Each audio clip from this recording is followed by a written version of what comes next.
Tá todo mundo aqui na Santa Madalena, a caráter.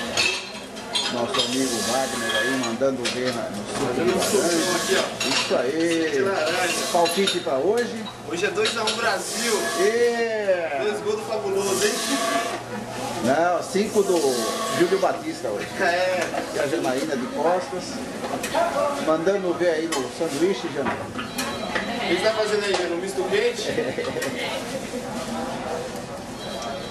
Está à disposição das mesas.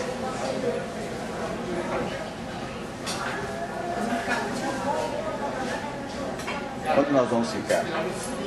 Televisão já pronta para o que deve vier.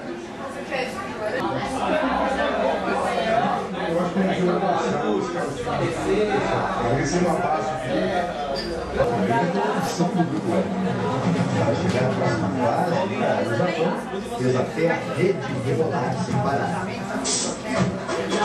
Balançando entre a busca pela taça e afogar as mágoas está o Senhor. Líder do grupo H, enfrenta a Espanha, precisando de um ponto para depender só de suas próprias partidas e numa partida entre Suíça e Honduras. Nelson Mandela, Palestina.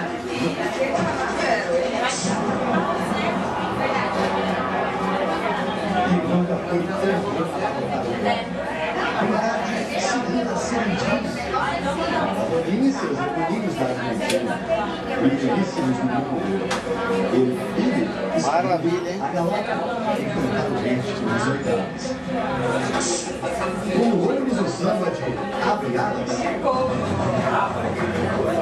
Amigos, Pepe Varela. E aí, o Wagner, só na conferência. Só na conferência aqui. Tudo certo.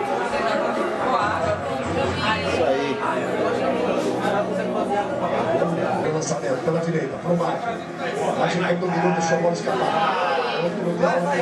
Pessoal!